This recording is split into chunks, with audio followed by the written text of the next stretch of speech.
Dito naman tayo dito sa marami pa tayong boneless doon yung malaki ganyan. Dito pero okay lang. May malaki pa tayo doon. Sige mo na po. Yeah. Sige. Sige. Ito po. Ligo sardines.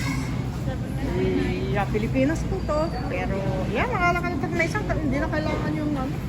O ano to ay, masyado na. Mga ganyang mantika, oh. $16, oh. Ito, luma na yan. Ito tayo. Seafood City. Uy! Ay, grabe. Mas mura sa, ano, Don Quixote. Ano, guwaba. $15.99. Wala ba yung guyabano? Pineapple, isa na lang. 150 lang. Samantalang sa ano, 89 cents lang. Wala. Pineapple juice drink. Del Monte. Philippines to. Del Monte. $15.99. Oh. Ito gusto ko mahanga. Apat is $5. Mukhang ano, Del Monte. Pineapple.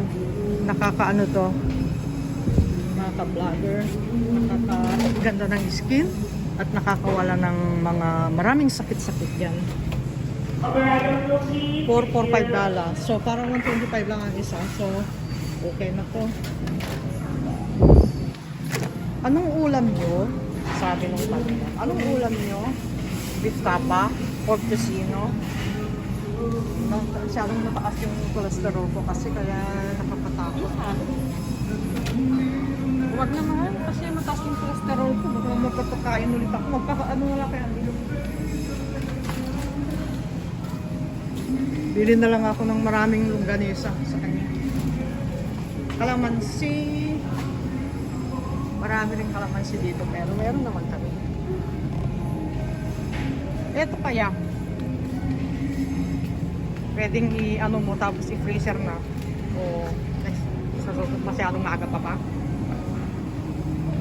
Kahit ano lang, kahit 5 lang muna.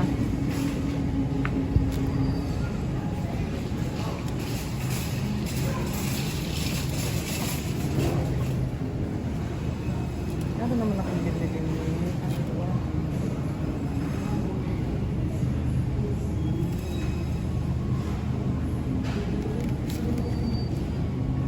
$3.50 pati ito eh. Oh. Yung maliit lang kasi pang sauce lang. Yung sili sa bahay kasi wala na, ubos na. Kaya itong pinaka ano na lang kukunin natin. Marami pa tayong kamote dito mga ka-vlogger. Marami, may kalabasa. Kalabasa yan. Kamote to. Yan, dami ibang klaseng kamote kung gusto nyo kumain. Kayo makapag. Ito. Butak to, Nana. Ikaw, meron ka namang ano. Meron akong biniling ano yung luya. Meron na. Kumuha ko ng malaki.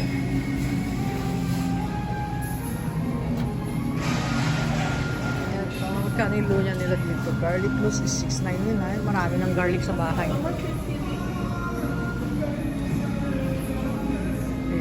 Pipikapin ko kasi yung aking medicine. Ano to? Oh, native purple yam. Yuka, kamuting kahoy. Ube, balinghoy, taro, malangka, kaputsya. Maraming mga gulay-gulay dito. Yan. Yan ang mga binili namin. Pero hindi pa kami tapos. I'm just gonna put them on the side. Ibibidyo ko lang sandali yung mga ano doon. Yan. Yung marami tayong mga mangga, bukas yan, papaya, at saka okra. Ito naman yung okra dito, is $7.99 per pound. Kumbaga sa Pilipino. Ito naman yung ano, $9.99 per pound. Yung Hawaiian beets, meron small. Oh, etong kamatis na cherry, kukuha ako niyan. Pero magbabalag muna ako. Kasi isa lang ang aking kamay. Marami silang tinda dito. May mga ano, ito. May mga malunggay. Yan. Okay? Marami pa. Yes. Kailangan ko ng patayin at ako kukuha, mamimili ng mga cherry tomato. Okay ka, brother?